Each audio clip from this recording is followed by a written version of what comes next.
Եկեղեցի իշխանություն խզում, որ կարող է խարխլել պետության հիմքերը, ում է ձեռնտու եւ ով կարող է շահել վարչապետի եկեղեցամարտ պահվածքից։ Ադրբեջանա-իսրայելական բարի դրացիությունը սև կատու Թուրքիայի համար, Բաքու-Թել Ավիվ ջերմացող հարաբերությունները Անկարայի սրտով չեն։ Հարված Գազայում մարդասիրական կենտրոնին ուտելիք ստանալու գնացած 23 պաղեստինցի է զոհվել, 200-ը վիրավորվել։ Խաղաղության հուշագիր, որ վերջնագիր է հիշեցնում Զելենսկին ռուսական առաջարկների մասին, ամենաարյունալի պատերազմի թունելում լույս դեռ չի նշմարվում։ 45 նոր տրոլեյբուսի փոխարեն հազիվ 15 գնեն, քաղաքային բյուջեում փող չկա, պատճառը տրանսպորտի համար չվճարած 150 դրամներն են։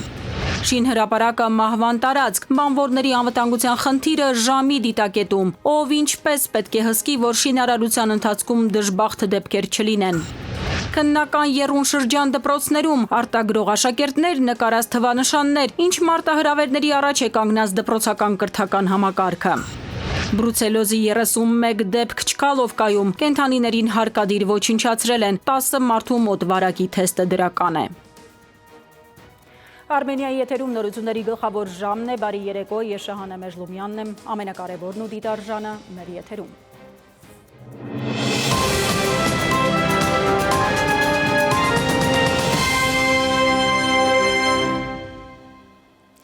Օրեր շարունակվող եկեղեցի իշխանություն բախումը նոր հնչերանգ է ստանում, Գերագույն հոգևոր խորհուրդն է կաթողիկոսի գլխավորությամբ նիստ արել, հակադարձել վարչապետի գրառումներին, դրանք եկեղեցու դեմ ամոթալի արշավանք անվանել։ Փաշինյանը ֆեյսբուքյան գրառմամբ կասկածի տակ էր դրել Գարեգին երկրորդ հայրապետի կուսակրոն լինելը։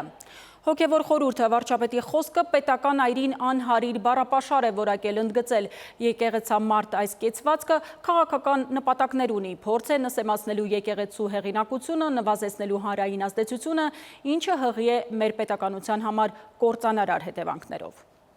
Եկեղեցի իշխանություն հակամարտության օղակը սեղմվում է, խոսույթը դառնում առավել սուր։ Երեկ Փաշինյանը գրել էր, թե եթե պարզվի, որ իրոք Գարեգին Բ-ն խախտել է կուսակրոնության ուխտը եւ զավակ ունի, չի կարող լինել ամենայն հայոց կաթողիկոս, որովհետեւ խնդրո առարկա փաստի առկայության բահից նա չէր կարող լինել կուսակրոն քահանա։ Այսօր արդեն ավելի է խորացնում իրավիճակը, ըստ էության բարձաբանումներ պահանջելով։ Մայրաթոր Սուրբ Էջմիածինը պետք է հստակ պարզաբանի, արդյոք Գարեգին Բ-ն խախտել է կուսակրոնության ուխտը եւ զավակ ունի։ Այս հարցը պետք է պարզաբանվի անհետաձգելիորեն։ Սահմանադրությամբ համանման հնարավորություն ստեղծված չկա, այսինքն գոյություն չունի սահմանադրական հիմք, որպեսզի պետությունը մուտք գործի եկեղեցական կառույց եւ այնտեղ փորձի պարզել ինչա ով է։ Հասարակական կարծիքի ճնշում, որը միակ բանն է, որ այս դեպքում կարող է լինել, այս դեպքում հակառակն է լինելու։ Եկեղեցի կառավարություն վերջին օրերի բախմանը հոգևորականներն անհատապես անդրադարձել էին նախորդին, սակայն Մայրաթորը խախտեց լռությունը։ Գերագույն հոգևոր խորհուրդը ամենայն հայոց կաթողիկոս Գարեգին II-ի նախագահությամբ եպիսկոպոսատ ժողովում անդրադարձել է իրենց ձևակերպմամբ վարչապետի կողմից վերջին օրերին հրահրված հակաեկեղեցական ամոթալի արշավին։ Խորհուրդը ձևակերպել է, թե Հայաստանի վարչապետը պետական այրին անհարիր բառապաշարով, վիրավորանքներով եւ մեղադրանքներով հերթական արշավն է սկսել ընդդեմ հայաստանյա Առաքելական Սուրբ Եկեղեցու, օրենքից վերդասելով իր անձը։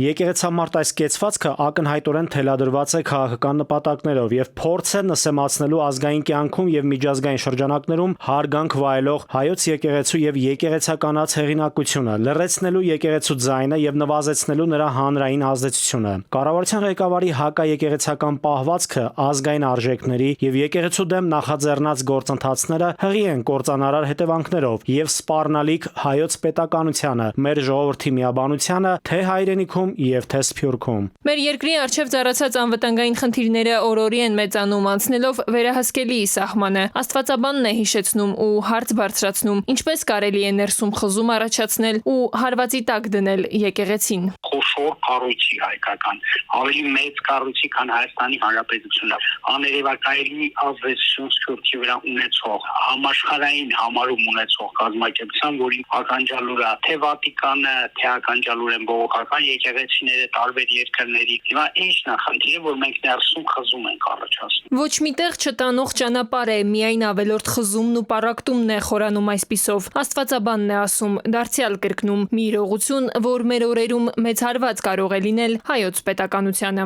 Միակ բանը, որ ես խելքի մոտիկ եմ համարում, դա նա է, որ ինչ որ ստեղծված իրավիճակից ինչ որ խոճապ է առաջացել, որ իշխանությունը կարող է չպահպանվի։ Եկեղեցի իշխանություն խզումն իհարկե նոր բան չէ, բայց իրավիճակի այս տեսակ լարումը Աստվածաբանը կապում է ավելի նոր իրողությունների ու զարգացումների հետ։ Հակառակ դեպքում այս պահը հավերժացնելիս Փաշինյանը ինչու չէր անում այն նույն դիտարկումները, որ անում է այսօր։ Տիգրանուհի Գուրգինյան, ժամը լրատվական։ Սևկատու, Բաքվի եւ Անկարայի միջև իսրայելա-ադրբեջանական ջերմացող հարաբերություններն ու միմյանց ռևերանսները խանդով են ընկալվում Թուրքիայում։ Անկարայում ադրբեջանական հետք են գտել Իսրայելի կողմից Գազայում իրականացված ցեղասպանության մեջ։ Պաղեստինցիների հաշվեհարդարին Բաքվի հավանական մասնակցությունը մահմեդական աշխարհում թելադրողի դերը ստանձնել փորձող Էրդողանին դուր չի եկել, գոնե արտաքուստ։ Թուրքական մամուլը Բաքվի հանդեպ մեղադրանքներով է ողողված, ինչից Ալիևը խուճապային նոպայի մեջ է։ Ալիևի օգնականն է նեղ սրտել։ Թուրքական մամուլը ոչ ավելի ոչ պակաս Ադրբեջանին է թիրախավորել։ Գլխագրերում Ադրբեջանը համագործակցում է սիոնիստական ռեժիմի հետ, Ադրբեջանը ներգրաված է Գազայում տեղի ունեցած ցեղասպանության մեջ վերնագրերով։ Կարծես Պաղեստինյան խնդիրն ինչ-որ կերպ կապված է Ադրբեջանի հետ, սա իսկապես հուզում է մեզ որպես եղբայրների։ Նախ եւ առաջ սխալ է նման վարվելակերպը, երկրորդ դա մեզ վիրավորում է, եւ մենք պետք է բացահայտ խոսենք դրա մասին։ Բնականաբար Հաջևի արձագանքը այդպիսին է լինելու, ամեն կերպ փորձելու է խուսանավել այն պատասխանից, թե ինչպիսի վերաբերմունք ունի Գազայում տեղի ունեցող իրադարձությունների։ Թուրքական մամուլը գրում է, թե Գազայի հատվածում տեղի ունեցած ցեղասպանության ընթացքում իսլամական բոլոր երկրները բախվեցին լարվածության սիոնիստական ռեժիմի հետ։ Ադրբեջանը սակայն չնայած համաշխարհային արձագանք առաջացրած զանգվածային սպանություններին շարունակում էր աջակցել Իսրայելին։ Այն դեպքում, երբ այդ երկրի բնակչության մեծամասնությունը մուսուլման է։ Ավելին 2 տարի էլ չանցած Ադրբեջանի պաշտպանության նախարարն է այցելում Թել Ավիվ։ Իսրայելի արտաքին գերատեսչությունը հենց այդ օրերին երախտագիտության խոսքեր հղեց Զաքիր Հասանովին։ Թուրքական լրատվամիջոցներն էլ են գրում, որ Ադրբեջան-Իսրայել հարաբերությունները հատկապես աչքի են ընկնում էներգետիկայի եւ ռազմական ոլորտներում համագործակցությամբ։ Ադրբեջանը նավթի մատակարարումների մեծ մասը իրականացնում է Բաքու-Թբիլիսի-Ջեյան խողովակաշարով եւ միջերկրական ծովով նավերով հասցնում Թել Ավիվ։ Թուրքիան, որը հանդես է գալիս Իսրայելի քննադատության, տալիս է իր տարածք այդպես որպեսզի Ադրբեջանը կարողանա իր առևտուրը իրականացնել Իսրայելի հետ, բայց միևնույն ժամանակ Թուրքիան իբր թե փակում է ճակերտավոր իր բոլոր առևտրական կապերը Իսրայելի հետ։ Թուրքական մամուլի հրապարակումներում նշվում է նաև, որ Ադրբեջան մտնող զենք զինամթերքի 70%-ը գալիս է Իսրայելից։ 2016-ից ի վեր ընդդեմ հայերի Ադրբեջանի պատերազմական գործողությունների ընթացքում նրանց զենքի հիմնական մատակարարը ոչ միայն Թուրքիան է եղել, այլ նաև Իսրայելը։ Մենք պատերազմի ժամանակ զենք գնեցինք Իսրայելից, մենք վճարեցինք դրա համար եւ Իսրայելը մեզ դիվանագիտական աջակցություն ցուցաբերեց։ Նորագույն տեխնոլոգիաներով զենքի մատակարարումը հիմնականում տեղի է ունեցել Իսրայելից, քանի որ Թուրքիան նոր էր այն ժամանակ մտնում այդ այսպես կոչված անօթաչու սարքերի ժամանակաշրջան, Ադրբեջանը բնականաբար այս հանգամանքը հաշվի առնելով ամեն կերպ խուսափելու է աչքերը փակելու այդ ցեղասպան գործողությունների նկատմամբ եւ բացի դրանից գիշենք, որ Ադրբեջանը եւս նման գործողություններ իրականացրեց Արցախում։ Թուրք հոդվածագիրը նշում է նաև, որ Ադրբեջանն ու Իսրայելը հարաբերություններ են հաստատել նաև հետախուզության ոլորտում։ Ադրբեջանն ամենամոտն է Իրանին, որտեղ ըստ հոդվածի հեղինակի սիոնիստները կարող են դիտել եւ լսել Իրանին իրենց սեփական սարքավորումներով։ Նաիրի Մուրադյան, ժամը լրատվական։ Իսկ Գազայի հատվածում անմարտկային արյունալի պատերազմը շարունակվում է, 23 մարդ է զոհվել, ավելի քան 200-ը վիրավորվել իսրայելական կողմից Գազայի հարավում մարդասիրական օգնության բաշխման կենտրոնի գնդակոծման հետևանքով։ Ալ Ջազիրայի տվյալով իսրայելցի զինվորները կրակ են բացել խաղաղ բնակիչների վրա, որոնք փորձում էին հասնել Ռաֆայում հումանիտար օգնության բաշխման կենտրոն, որը գտնվում է Պաղեստինյան անկլավի հարավում Եգիպտոսի հետ սահմանի մոտ։ Այժմ այն մասին, թե ինչ եք դիտելու թողարկման երկրորդ հատվածում ամենահետաքրքիրը դեռ առջևում է։ Խաղաղության հուշագիր, որ վերջնագիր է հիշեցնում Զելենսկին ռուսական առաջարկների մասին, ամենաարյունալի պատերազմի թունելում լույս դեռ չի նշմարվում։ 45 նոր տրոլեյբուսի փոխարեն հազիվ 15 գնեն, քաղաքային բյուջեում փող չկա, պատճառը տրանսպորտի համար չվճարած 150 դրամներն են։ Շինհրապարակը մահվան տարածք, բանվորների անվտանգության խնդիրը ժամի դիտակետում, ով ինչպես պետք է հսկի, որ շինարարության ընթացքում դժբախտ դեպքեր չլինեն։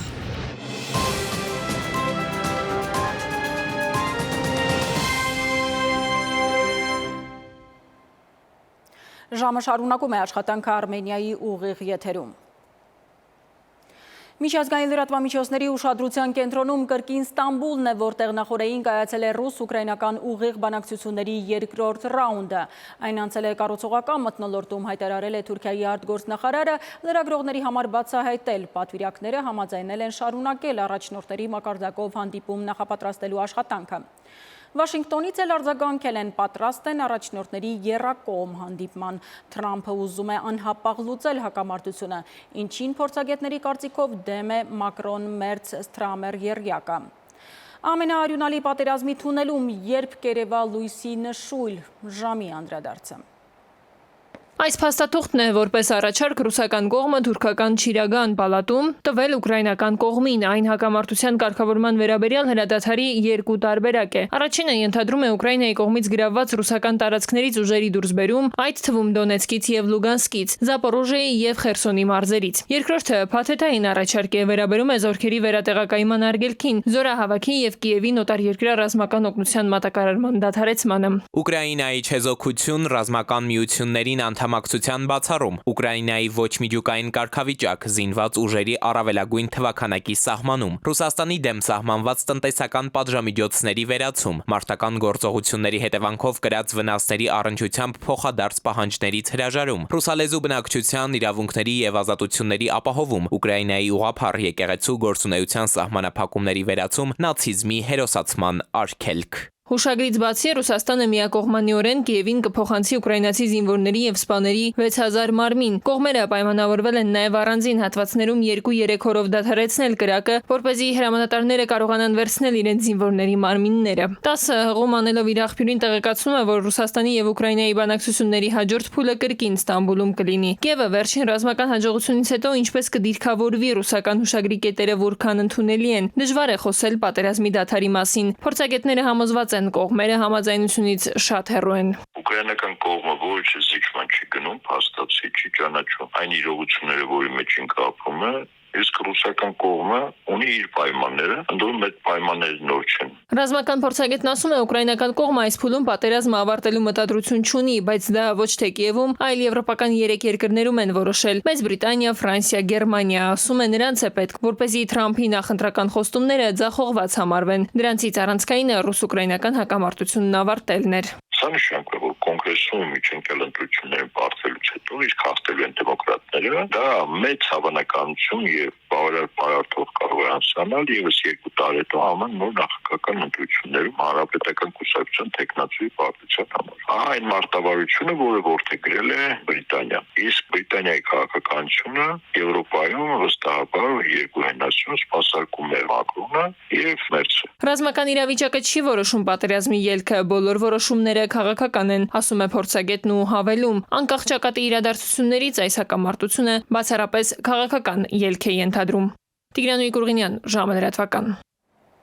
Ուկրաինայի նախագահն անդրադառնալով ռուսական կողմից առաջարկվող հուշագրին հայտարարել է, թե դեռ չի տեսել ճգնաժամի հաղթահարման վերաբերյալ ռուսական հուշագիրը, բայց հետախուզական աղբյուրներից ստացած տվյալների համաձայն այն ավելի շատ հիշեցնում է վերջնագիր, ոչ թե իրական խաղաղության առաջարկ։ Եթե այդ փաստաթուղթը ներառում է Ղրիմի, Դոնբասի, Զապորոժիեի եւ Խերսոնի միջազգային ճանաչում որպես Ռուսաստանի մաս, Ուկրաինայի զինուժի դուրսբերում այդ տարածքներից, չեզոքություն, պատժամիջոցների չեղարկում եւ հրաժարում նորերից, ապա դա խաղաղության մասին չէ, դա հանձնում է, ասել է Զելենսկին։ Փարիզի Գրևենի թանգարանից գողացել են Ֆրանսիայի նախագահ Էմանուել Մակրոնի մոմե արձանը, հայտնի են գողերը, արձանը գողացել են բնապահպան ակտիվիստները, որոնք այն տեղադրել են Ռուսաստանի դեսպանատան դիմացի նշան բողոքի Ֆրանսիայի եւ Ռուսաստանի միջև առկա տնտեսական կապերի։ Վերադառնանք Հայաստան, հայտնի է նոր ոստիկանապետի անունը, վարչապետի որոշմամբ Բարամ Ղազարյանը նշանակվել է ներքին գործերի նախարարության ոստիկանության պետ, ներքին գործերի նախարարի տեղակալ։ Հիշեցնեմ, Ղազարյանը Լոռու մարզպետի պաշտոնից հրաժարականի դիմում էր գրել ու նշել, որ դադարեցնում է իր կուսակցական եւ քաղաքական գործունեությունը։ Քաղաքապետարանը որոշել է տուգանք սահմանել տրանսպորտում ուղևորձը չվճարելու համար։ Գործընթացը ազգային ժողովի տիրույթում է, հարցը օրենսդրությամբ պետք է կարգավորվի։ Քաղաքապետի խոսնակն է հայտարարել, ասել, թե չվճարած 150 դրամների պատճառով քաղաքային բյուջեն չի լցվում, ստիպված խոստացած 45 տրոլեյբուսի փոխարեն հազիվ 15 ձեռք բերեն։ Կոստանյանը անդրադարձել է քաղաքապետարանում իրար հաջորդած ձերբակալություններին, ասել պետք չէ անտեսել անմեղության կանխավարկածը։ Քաղաքապետարանն այս գլխից է զգուշացնում եւ հիշեցնում. նախատեսել էին 45 տրոլեյբուս գնել, հիմա կարող են ընդամենը 15 ձեռք բերել։ Գումար չկա, թերհավաքագրումներ են եղել։ Դրանց պատճառն ըստ քաղաքապետի մամուլի խոսնակի Երևանում տրանսպորտի ուղևորցի դեմ ակցիաներն էին, բոյկոտը, չվճարել 150 դրամ։ Վերջին մեկ տարում քաղաքապետանում կոռուպցիայի պաշտոնական դիրքի չարաշահման մեղադրանքով աշխատակիցներ են ձերբակալվել։ Քաղաքապետարանը թեև դատապարտում է ցանկացած կոռուպցիոն դրսևորում, համարում, որ յուրաքանչյուրն իր արժանի պատասխանը պետք է ստանա, բայց եւ տարբեր ձերբակալությունների առնչությամբ քաղաքային իշխանությունում որոշ անհանգստություններ կան։ Այն ձերբակալությունները, որ տեղի ունեցան Երևանի քաղաքապետարանի, մասնավորապես հասարակական ծառայության, հասարակական կարգի ծառայության պետի, ինչպես նաև տեղյակ եք, որ ձերբակալվեց նաև կոմունալ տնտեսության վարչության պետը, երկուսն էլ կալանավորվեցին, բայց այդտեղ մի հետաքրքիր բան կա, էլի իրականում բոլորի անմեղության կանխավարկածը հաշվի առնելով, մի դեպքում մարդը կալանավորվում է ինչ-որ մի միջնորդություն ենթադրյալ իրականացնելու համար, մյուս պաշտոնյան ձերբակալվում է նման միջնորդությունը մերժելու համար։ Քաղաքապետի խոսնակն անդրադարձավ նաև Արաբկիր վարչական շրջանի նախկին ղեկավար Արամ Ազատյանի կալանավորման փաստին։ Նա ըստ էության 1 տարի է կալանավորված է։ Ազատյանի փաստաբանները դիմել են Մարդու իրավունքների եվրոպական դատարան։ Դեպքեր կան, որ մենք միանշանակ համակարծիք ենք, որպես այդպեսին տեղի ունեցողի հետ, բայց որոշ դեպքերում էլ, որոնք արդեն նշեցի, խնդրահարույց են մեզ համար։ Կոստանյանը տեղեկացրեց, Երևանի քաղաքապետանի կողմից կառուցվող մանկապարտեզներից 3-ի առնչությամբ քրեական վարույթներ են հարուցվել։ 137, 147 եւ 109-րդ մանկապարտեզներում շինարարական աշխատանքները դադարեցված են։ Մանկապարտեզներից մեկում էլ Երևանի քաղաքապետանի վերահսկողության վարչությունը ուսումնասիրություններ է կատարում։ Ինչ է փոխվել մայրաքաղաքում կարմիր գծերի թանկացումից հետո։ Քաղաքը բեռնաթափվել է, Կոստանյանը դրական է պատասխանում։ Այո, նաև այդ արժեքը շատ վարորդների ստիպել է, որպեսզի իրենք կենտրոնում հնարավորինս քիչ կայանում անեն եւ տարեկան փաթեթները ձեռք չբերեն, հաշվի առնելով նաև գինը։ Այդ տեսանկյունից, այո, ինչպես նշեցի, որոշակի տեսանկյունից բեռնաթափում կա, բայց այդ բեռնաթափումը, եթե մենք առաջին հայացքից նայում ենք երթևեկությանը, խցանումներին եւ հոսքին, մարդկանց մոտ կարող է տարակուսանք հաղորդի մեզ հայտարարություն։ Քաղաքապետի խոսնակը դժվարացավ թվեր ներկայացնել, իսկ վարչական դատարանը մայիսի 23-ին անվավեր է ճանաչել Երևան քաղաքի կարմիր գծերի համար սահմանված տեղական վճարին վերաբերող ավագանու որոշման մի շարք դրույթներ։ Քաղաքապետի խոսնակը հայտնեց, որ առաջիկայում քաղաքապետանը կհանրայնացնի կարմիր գծերի վերաբերյալ դատարանի որոշման դեմ քաղաքապետարանի բողոքը։ Նայիրի Մուրադյան, ժամը լրատվական։ Առինջ գյուղում շինարարական եռուզերը հարուցել է բնակիչների զայրույթը, բողոքի են դուրս եկել, ասում են 2 բազմահարկերի կառուցման թույլտվություն կադաստրը չի տվել, ինչպես են շինարարություն սկսել, երբ տարածքում կոյուղատար չկա։ Տարածքի առանձնատների բնակիչները արևի լույսը կտրելու համար փոխհատուցում են պահանջում կառուցապատողից, սպառնում, գնալու են դատարան արդար որոշում չլինելու դեպքում։ Առինջի Աբովյանում 58 բնակիչ է կանգնել ընդդեմ 8 հարկանի 2 բարձրահարկի, որոնք կառուցում են թաղամասում։ Բնակիչները դժգոհում են, կոյուղի չունեն, հորի հույսին են, ինչ կլինի թաղամասի վիճակը, որ շենքերն էլ վեր բարձրանան։ Դու գիտեք ինչ ա գրել ստեղ, շին թույլտվությունը, որ ընդունել են։ Կոյուղաջրերը հավաքվում են եւ անցնում են կողքի գործող կոյուղով։ Ուր ասте կոյուղի խնգերներ։ Կոյուղի տեսնում եք, սաղս հոր ունենք ստեղ։ 5 կիլոմետր հեռավորության վրա կա, որը շատ քիչ տարողականություն ունի։ Եթե կոյուղի կա, ստեղ, մենք քիչ ենք օգտվում այդ կոյուղուց, խնդրում եմ ասեք։ 2 հատ 8 հարգանու կոյուղները գնալու են մի հատ հորի մեջ, որ ամեն օր գան, ասենց քաշեն տանեն, այդ ջրերն էլ այդան մեր տների տակ։ Բնակիչները պնդում են, որ կադաստրի կոմիտեն բազմաբնակարան շենքերի կառուցմանը համաձայնություն չի տվել, բայց համայնքն արտոնել է կառուցապատողին սկսել շինարարությունը, անտեսելով նաև թաղամասում բնակվող մարդկանց դիմումը, որ հասել էր քաղաքապետի սեղանին բոլորի ստորագրություններով։ Ես մի հարգանի տուն ունեմ, իրանք հենց 6 մետր չկա, 8 հարգանի են սարքում։ Տարածությունը սկի դաժե կարելի է որ իրանք մի հատ մեծ սեփական տուն են սարքվել, պետք է մենք իրար հետ նստեինք խոսալու։ Երբեք չեն եկել, չեն ասել, թե ինչ պետք է այստեղ կառուցվի։ 2 հատ 8 հարգանի է սարքվում։ Հանրային լսումներ չեն կայացրել։ Բարձրահարկերի հարցը հիմա նաև դատարանում է, լսելով քաղաքացիների բողոքի ձայնը շինհրապարակից փակված փողոց եկած կառուցապատողի ներկայացուցիչը հենց այս հանգամանքն առաջ բերեց։ Չի հասկանում բողոքի գործողությունների իմաստը, երբ շենքերի դեմ պայքարողները միաժամանակ նաև դատարան են հասել, իսկ Բարձր Ատյանը դեռևս քննում է շինթույլտվության իրավաչափությունը, միջանկյալ էլ չի կասեցրել այն։ Կոնկրետ ուզել են իրանց ունեցած զավակներին համապատասխան թվով բնակարան չի ստացվել, գնացել են բողոքել են։ Այո, հիմա մենք տեղեկություն ունենք, որ այդ բիզնեսը ինչ-որ չափով ստեղ հաջողվել է շրջակայքի այլ շինարարություններում, այլ կառուցապատողների կոմերցիոն երևի ստացվել է, հիմա փորձել են ստեղել, չի եղել։ Մենք հատուցում ենք ուզե Իրանից, մինչև հատուցումները չտա, եթե այսքան բանի մեր տների գինը իջնում է իրա, 2 հատ տուն ունեմ, իմ տների գինը ամեն մեկը $150,000 իջնում է այս երկուսի պատճառով։ Եթե դու իմ լուսավորությունը կտրում ես, ուրեմն պետք է փող հատուցես։ Կառուցապատողն ու բնակիչները համաձայնության այնուամենայնիվ չեն գալիս։ Բնակիչները խոստումներին չեն հավատում, թե այդ թվում հենց օրինակ կոյուղու հարցը լուծվելու է, կառուցապատողն էլ ներկայացուցչի խոսքով սպառնալիքներից չի վախենում, թե մի կողմում, թե մյուսում ակնկալիքները դատարանից են, միայն թե կառուցապատողն ասում է որոշման կենթարկվի, իսկ բնակիչները պնդում են, արդար վճիռ չլինի, բոլոր ատյաններով մինչև վերջ կգնան։ Էդուարդ Պողոսյան, ժամը լրատվական։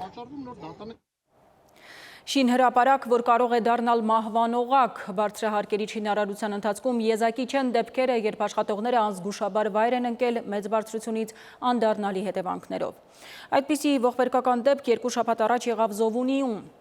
Ովքեր են պատասխանատու բանվորների անվտանգության համար աշխատանքի ընթացքում եւ ով պետք է հսկի կանոնները պահելու, կյանք արժեցող խախտումներ թույլ չտալու համար։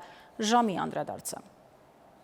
Զովոնիի էլիտար թաղամասում կյանքի նոր սկիզբ էին խոստանում, բայց ամեն բան ավելի անսպասելի ընթացք ունեցավ։ Դժբախտ պատահարը կառուցվող շենքում գլխի վայր շրջեց պատմության ընթացքը։ Շինարարական աշխատանքներ կատարելիս 56-ամյա աշխատակիցը ընկել է նորակառույց շենքի 5-րդ հարկից։ Չնայած վիրավորին շտապ տեղափոխել են բժշկական կենտրոն, սակայն նա այդպես էլ գիտակցության չգալով մահացել է։ Սակայն ով էր իրական մեղավորը, արդյոք պահպանվել են բոլոր աշխատանքային կանոնները եւ առհասարակ որտեղ է սկսվում եւ ավարտվում անվտանգությունը շինարարական գոտում։ Աշխատանքային օրենսդրությունը հստակ նշում է, որ գործատուն է պարտավոր ապահովել առողջ եւ անվտանգ աշխատանքային պայմաններ եւ միջավայր, սակայն տարեց տարի մենք ավելի շատ մահվան ելքով դժբախտ պատահարներ ենք ունենում շինարարության ոլորտում։ Ցանկացած դժբախտ պատահար շինհրապարակում մասնագետների պնդման որոշակիորեն կապված է գործատուի մեղավորության հետ, քանի որ հենց իր վրա է դրված պարտավորությունը եւ ամենևին արդարացում չէ, երբ աշխատակիցը պարզապես չի պահպանել անվտանգության կանոնները։ Ըստ աշխատանքային օրենսգրքի համապատասխան դրույթների կազմակերպությունում աշխատողների առողջության պահպանման անվտանգության ապահովման պարտականությունը դա գործատուին է։ Մասնավորապես շինարարական հրապարակներում պետք է շինարարություն իրականացնող կազմակերպությունը։ Ուղղակի չի կարելի թողնել աշխատողին շինհրապարակ կամ չի կարելի թողնել, որ աշխատող անցնի իր աշխատանքային պարտականությունի կատարմանը, եթե ինքը չի համապատասխան իր համազգեստը այն աշխատանքին, որը ինքը պետք է անի, հատկապես այնպիսի վտանգավոր ոլորտում, ինչպիսին շինարարությունն է։ Տեսչական մարմնից ժամին տեղեկացնում են, որ միայն 2024-ին շինարարական հրապարակներում գրանցվել է 14 դժբախտ դեպք, իսկ 2025 թվականից մինչև այսօր մահվան ելքով դեպքերի թիվը հասել է 5-ի։ Տեսչական մարմինը ստուգումներ իրականացնում է պլանային ստուգումներ։ Պլանային ստուգումների ցանկը ըստ կառավարության որոշումով հաստատված մեթոդաբանության հաստատվում է յուրաքանչյուր տարի մինչև դեկտեմբերի 1-ը եւ հրապարակվում է։ Տեսչական մարմինը անակնկալ ստուգումներ իրականացնելու իրավասություն չունի, օրենքով նախատեսված չէ։ Պետական ստուգումների դեպքում փորձագետի պնդմամբ շինհրապարակում նախապես իմանում են ստացվող ստուգումների մասին, իսկ հասարակական վերահսկողությանն անդրադառնալով մասնագետները փաստում են, որ շինկազմակերպությունների աշխատակիցները հաճախ գրանցված չեն լինում արհմիություններում եւ համապատասխան մասնագետները չեն կարողանում մուտք գործել շինհրապարակ ու իրականացնել վերահսկողություն։ Այսինքն այդ տարբեր բաղադրիչներ են, որոնք ամեն մեկը իր տեղում պիտի ուղղվի, վերահսկվի, ճիշտ լիազորություններ տրվեն աշխատանքի տեսուչին, ճիշտ լիազորություն տրվի օրենքով, հնարավորություն տրվի նաև արհմիության ներկայացուցչին, աշխատանքի մասնագետին, որպեսզի այդ ամբողջական լինի այդ վերահսկողությունը եւ հսկողություն սահմանվի, ոչ թե վերահսկողություն, դրանք տարբեր բաներ են։ Շինարարության ոլորտում անվտանգությունն այսօր լուրջ խնդիրների առաջ է կանգնած։ Շատ ընկերություններ խախտում են աշխատողների անվտանգության պահանջները առանց պատշաճ ուսուցման եւ ապահովման։ Ծովունիում տեղի ունեցած ողբերգությունը կրկին հուշում է, որ շինհրապարակը կարող է մահվան տարածք դառնալ, եթե անվտանգության կանոնները դիտարկվում են որպես սեվականություն։ Հասմիկ Անտոնյան, ժամը լրատվականի համար։ Կրկին դադար մեր եթերում կվերադառնանք քիչ անց։ Քննական եռուն շրջան դպրոցներում արտագրող աշակերտներ նկարած թվանշաններ, ինչ մարտահրավերների առաջ է կանգնած դպրոցական կրթական համակարգը։ Բրուցելոզի 31 դեպք Չկալովկայում կենդանիներին հարկադիր ոչնչացրել են, 10 մարդու մոտ վարակի թեստը դրական է։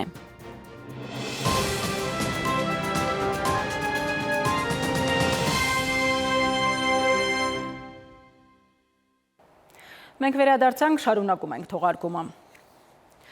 Ավարտական երեկոներին փոխարինելու է եկել քննական եռուզեռը դպրոցներում այս ամիս իրար են հաջորդելու քննությունները։ Մինչև աշակերտները քննաշրջանին են պատրաստվում, կրթության փորձագետները ահազանգում են ահռելի եւ աններելի նահանջ կա կրթական գործընթացում։ Այստեղ իր նպաստն ունի նաև գիտելիքների ստուգման եւ գնահատման նոր համակարգը։ Դպրոցներում քննական շրջան է, այս օրերին գիտելիքի ստուգում են անցնում 4-րդ, 9-րդ եւ 12-րդ դասարանցիները։ Մասնագետները հուսով են գոնե այս տարի լավ արդյունքներ կլինեն։ Գաղտնիք չէ, որ վերջին տարիներին դպրոցականների կրթության որակը առանձնապես չի փայլում։ Կրթության ոլորտի փորձագետներն են ահազանգում, Հայաստանում համատարած անգրագիտություն է տիրում։ Տարական դպրոց ավարտելուց հետո 4-րդ դասարանից հետո 5-րդ դասարան, եւ որ արդեն առարկայացանկը լայնվում է աշակերտների մոտ, մենք հստակ տեսնում ենք, որ երեխաները պարզ ընթերցանության հետ կապված խնդիրներ ունեն, տեքստը կարդալու եւ հասկանալու խնդիրներ կա։ Թեև կրթական գերատեսչությունից վստահեցնում են ցուցանիշների բարելավում է նկատվում, այդուհանդերձ ուսուցիչները հակառակն են պնդում։ Ասում են նշանակված գնահատականները իրականությունը չեն արտացոլում։ Անգրագիտության մակարդակը բարձրացել է վերջին ժամանակներս։ Ու դա ունի իր պատճառները, մասնավորապես այս նոր չափորոշչով գնահատման համակարգը, չէ, որ մենք օրինակ բանավոր բաղադրիչից չենք կարողանում գնահատական նշանակել։ Գնահատականը նշանակում են գրավոր աշխատանքների հիման վրա, իսկ գրավոր աշխատանքները երեխաները վարպետորեն արտագրում են։ Համակարգային մեծ աղետալի վիճակ է նաև գնահատման համակարգում։ Մասնագետներն ասում են, ուսուցիչները շատ հաճախ ընդառաջում են երեխաներին, բարձր թվանշաններ նկարում, բայց արյուտես, որ արդյունքում կորում է երեխաների սովորելու մոտիվացիան։ Հետաքրքիր չի երեխային դպրոց սովորել։ Գումարած ծնողներն են, ընդհանրապես ջանք չեն ներդրում, ես ամենայն պատասխանատվությամբ ասում, ծնողները 60-70%-ին հետաքրքիր չի իրենց երեխան սովորումը թե չէ։ Ուսուցչուհին նաև քիմիա առարկայի նկատմամբ հետաքրքրության պակաս է նկատում։ Աշակերտները խուսափում են այս առարկայից դժվարամատչելիության պատճառով։ Ծրագրերը բարդ են, նորմալ դասագիր չկա։ Մենք մի ամբողջ տարի-10-րդ դասարանում առանց դասագիր դասավանդել ենք, դեռևս ոչ մի երաշխավորված դասագիր չկա, հույս էլ չկա, որ կլինի։ 11-րդ դասարանը նոր չափորոշչային ծրագիրը մտնում է, համապատասխան դասագիրքը չկա։ 7-ից 9-րդ դասարանների դասագրքերն էլ Աստված բարին կամենա։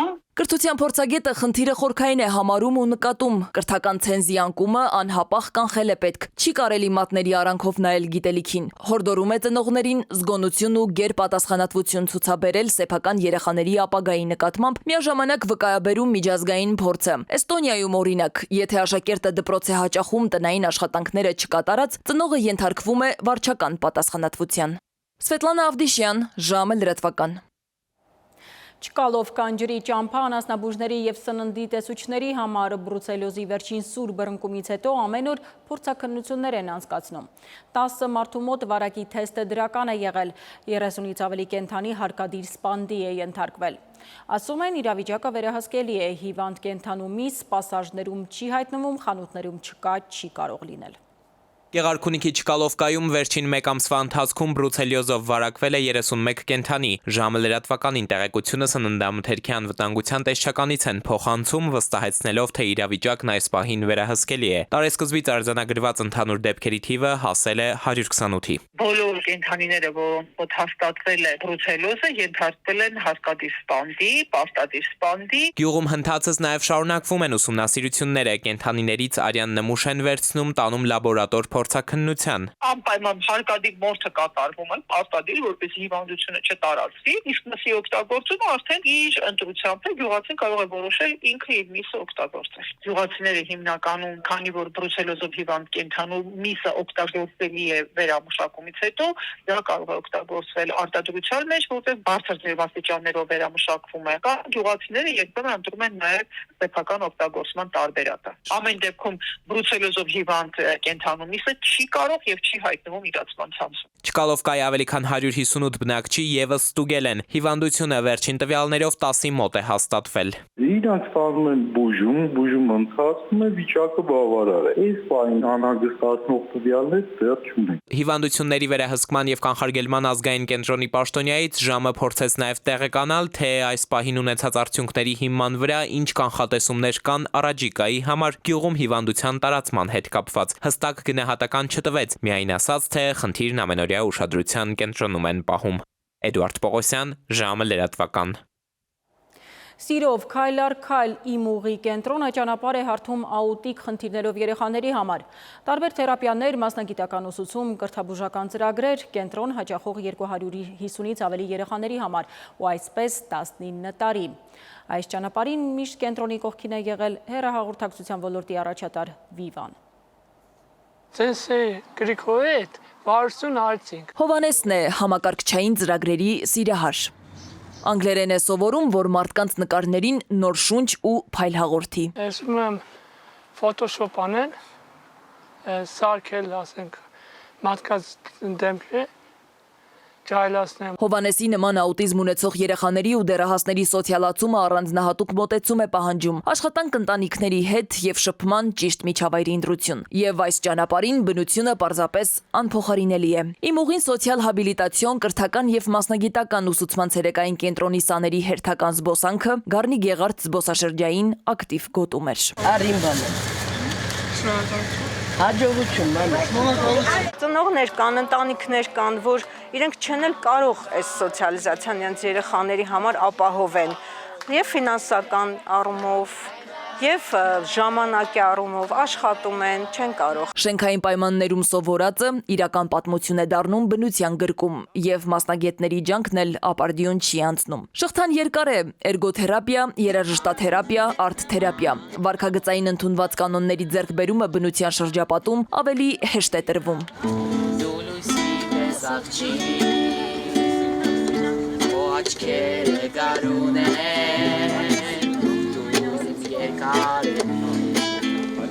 Սոցիալական պատմությունների միջոցով սովորում են ընդունելի վարքագիծ, բայց կարևոր է դրանք ընդհանրացնելը եւ կիրառելը։ Բաց միջավայրը նպաստավոր է հաղորդակցման հմտությունները զարգացնելու, մյուսների հույզերը զգալու եւ քոնն արտահայտելու համար։ Փոքր հաղթանակներն են բարձրացնում երեխաների ինքնագնահատականը։ Թե ինչպես իրենք իրենց կդրսևորեն նոր մարդկանց տեսնելիս, որքանով է կենտրոնում արված աշխատանքները արդյունավետ եղել իրենց համար, պարզ է լինում, երբ որ մենք երեխեքին բերում ենք ավելի բաց միջավայր, հատկապես մարդաշատ վայրեր։ Վիվան տևական ժամանակ է աջակցում է աուտիզմ ունեցող երեխաների խնդիրներով զբաղվող Իմ ուղին կենտրոնին։ Ընկերությունը 19 տարվա ընթացքում ներդրել է ավելի քան 251 միլիոն դրամ։ Մասնագետների երկարատև ու տիտանական աշխատանքը երբեմն նաև անսպասելի հաջողությունների հասնելու հնարավորություն է տվել։ Այսօր այս կենտրոն է հաճախում 253 երեխա։ 60 մասնագետ էլ կրթաբուժական հաբիլիտացիոն համալիր ծրագրով երեխաներին հաղորդակից են դարձնում արվեստին, իրականացնում լավագույն փորձի վրա հիմնված թերապիա եւ զարգացնում նրանց խոսքը։ Կենտրոնի կարգախոսը մեկն է՝ ես ձեզ նման չեմ, ես ձեզնից մեկն եմ։ Սվետլանա Ավդիշյան, ժամը լրատվական։ Թուրքիան հայկական ատոմակայանը փակելու հերթական կոչերն է հնչեցնում, իսկ Հայաստանը վերազինում ՀԱԵԿ-ը։ Ատոմակայանի անվտանգ շահագործումը ապահովելու համար Միացյալ Նահանգները 3.4 միլիոն դոլար արժողությամբ գերժամանակակից վարժասարք է նվիրել։ Գործարկման միջոցառմանը մասնակցել է Հայաստանում ամերիկյան դեսպան Քրիստինա Քվինը։ Օրվա մյուս ուշագրավ լուրերը մեկ տեսաշարով։ Թուրքական Իգդիրում 33 բնապահպանական եւ իրավապաշտպան կազմակերպությունների հանրահավաքում կրկին հնչել են հայկական ատոմակայանը փակելու պահանջներ։ Հայ մասնագետները ահազանգում են հայկական խաղաղ ատոմը ավանդաբար մի շարք թուրքական կառույցների քննադատությունների թիրախում է հայտնվում, որոնք փորձում են ներկայացնել կայանը որպես տարածաշրջանի համար բնապահպանական սպառնալիքի աղբյուր։ Այնինչ հայկական ատոմաէլեկտրակայանը ըստ մասնագետների էներգիայի միջազգային գործակալության մշտական հսկողության տակ է եւ բազմակի է ենթարկվում կանոնավոր ստուգումների։ Եզրահանգումն էլ այն է, որ կայանը աշխատում է միջազգային չափանիշներին համապատասխան։ Հակակոռուպցիոն դատարանը մեղմացրեց Գյումրու ավականու ընտրությունների ընթացքում ընտրակաշարք տալու գործով մեղադրվող 2 կանանց խափանման միջոցը։ Դատարանը Անահիտ Խալացյանի համար պահանջեց վարչական հսկողություն, բայց փոփոխեց պայմանները։ Նա պարտավոր է շաբաթը մեկ անգամ ներկանալ պրոբացիոն ծառայության տարածքային բաժանմունք եւ զերծ մնալ մյուս մեղադրյալների ու վկաների հետ շփումներից։ Էլեկտրոնային սարքի պարտադիր կրումը չեղարկվեց, նույնանման որոշում կայացվեց նաեւ Կիմա Հայրապետյանի նկատմամբ։ Սևանի խանութներից մեկի սեփականատերը ահազանգել է ոստիկանություն, հայտնելով, որ հաճախորդներից մեկն իրեն կեղծ 5000 դրամանոց է տվել։ Ոստիկանները բռնել են կեղծ թղթադրամ իրացնողին, նախաձեռնվել է քրեական բարույթ։ Ձեռնարկված օպերատիվ հետախուզական միջոցառումներով պարզվել է, որ կեղծ փաստաթուղթն իրացրել է Գեղարքունիքի Վարսեր գյուղի 19-ամյա բնակիչը, որը հայտնաբերվել ու ձերբակալվել է։ Հայաստանից Ռուսաստան բուսական արտադրանքների մատակարարման հարցում խախտումները հաճախակի են դարձել։ Այս տարի Հայաստանից ներմուծված ծաղիկների ծավալը կտրուկ աճել է։ Ընթացիկ տարվա սկզբից ի վեր վերահսկվել է 52 միլիոն հատ, ինչը 49.7%-ով ավելին է, քան 2024 թվականի նույն ժամանակահատվածում ներմուծվածը 34.7 միլիոն ծաղիկ։ Արտակարգ իրավիճակ Երևանի Մալաթիա Սեբաստիա վարչական շրջանում։ Բաբաջանյան 23 շենքի դիմացով անցնող ջրի խողովակի վնասման հետևանքով ամբողջ թաղամասը հայտնվել է ջրի մեջ։ Բնակիչների վստահեցմամբ վթարի մասին Veolia ջուր ընկերությանը 10 օր առաջ են տեղեկացրել։ Աշխատակիցներն արձանագրել են խնդիրն ու հեռացել։ Ընկերությունից նաև նշել են, որ Երևանի քաղաքապետարանը պետք է խնդրին լուծում տա։ Մալաթիայի թաղապետարանից նույնպես բնակիչներին հստակ պատասխան չեն տալիս։ Մինչդեռ 10 օր ջուրն անարգել հոսում է դեպի շենքերի բակեր, թաղամասը վերածելով Վենետիկի։ Հասմիկ Անտոնյան, ժամը լրատվականի համար։